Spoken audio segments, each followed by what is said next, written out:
क्या झारखंड ने बीजेपी को सत्ता से बाहर कर कोई ऐसी गलती कर दी है जिसकी कीमत उसे आने वाले 5 साल तक चुकानी पड़ेगी? क्या झारखंडियों को इसलिए दंडित किया जा रहा है क्योंकि उन्होंने 2019 में भारतीय जनता पार्टी और उसके सहयोगियों के बजाय झारखंड मुक्ति मोर्चा कांग्रेस राजद के महागठबंधन को पूर्ण बहुमत से चुना? ये सवाल आज पूरे झारखंड में गूंज रहा है।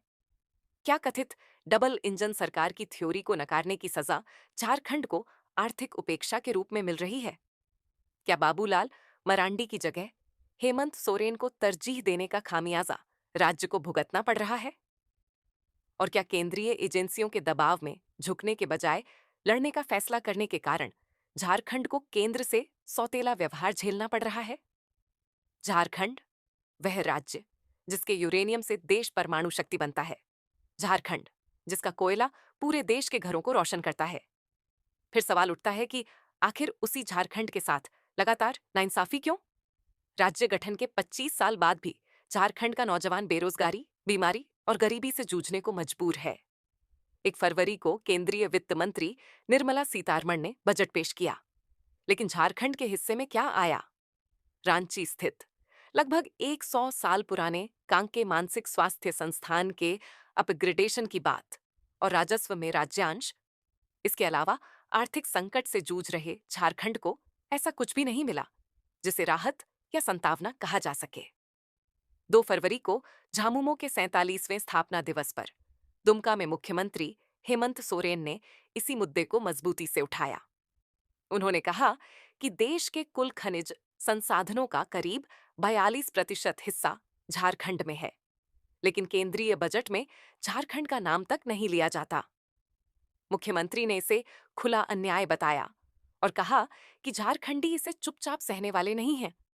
उन्होंने केंद्र सरकार को चेताया कि आदिवासी, मूलवासी और गरीबों को कमजोर समझने की भूल न की जाए। हेमंत सोरेन ने 2014 के उस वादे की भी याद दिलाई जिसमें हर खाते में 15 लाख रुपए आने की बात कही गई थी। झामुमो नेताओं ने आरोप लगाया कि कोल रॉयल्टी, खनिज राजस्व और केंद्रीय करों में राज्य का बकाया जानबूझकर रोका जा रहा है। झारखंड सरकार का दावा है कि कोयला रॉयल्टी के लगभग 1,32,000 करोड़ रुपए अब तक नहीं मिले हैं। वित्त मंत्री राधाकृष्ण किशोर कई बार कह चुके हैं कि केंद्रीय करों में राज्य का हिस्सा समय पर नहीं मिलने से जन कल्याणकारी योजनाएं प्रभावित हो रही हैं। छात्रों की स्कॉलरशिप हो या मनरेगा, कई योजनाओं में केंद्र का हिस्सा समय पर नहीं दिया गया।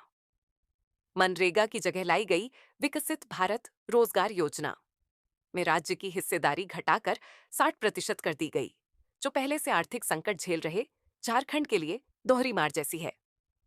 झारखंड में खेती की सीमाएं हैं, उद्योगों की भारी कमी है। कोविड काल में जब प्रवासी मजदूर लौटे थे, तब मनरेगा ने बड़े पैमाने पर भूखमरी से बचाया था। अब उसी व्यवस्था में बदलाव और ऊपर से केंद्रीय बजट में उपेक्षा राज्य के लिए गंभीर संकट खड़ा कर रही है। तथ्य यह है कि देश के कुल कोयला भंडार का लगभग 27.3% झारखंड में है। तांबा अयस्क का 18.5% हिस्सा यही है।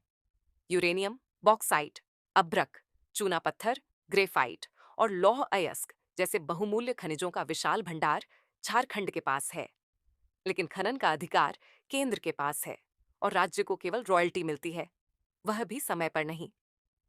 सबसे बड़ा सवाल तब खड़ा हुआ जब केंद्रीय सामाजिक न्याय एवं अधिकारिता राज्य मंत्री रामदास अठावले ने रांची में कहा कि अगर हेमंत सोरेन एनडीए के साथ आ जाएं, तो झारखंड को पैसों की कमी नहीं होगी, कांग्रेस के साथ रहने से कुछ हासिल नहीं होगा। तो क्या गैर बीजेपी शासित राज्यों को आर्थिक उपेक्षा झेलनी ही पड़ेगी? क्या बीजेपी के साथ रहने वाले राज्यों को ही विकास की मेवा मिलेगी? अगर ऐसा है, तो यह भारत के संघीय ढांचे पर सीधा हमला है और लोकतंत्र के लिए एक खतरनाक संकेत। आज सवाल सिर्फ झारखंड का नहीं है। सवाल यह है कि क्या देश में विकास भी राजनीतिक वफादारी की शर्त पर मिलेगा?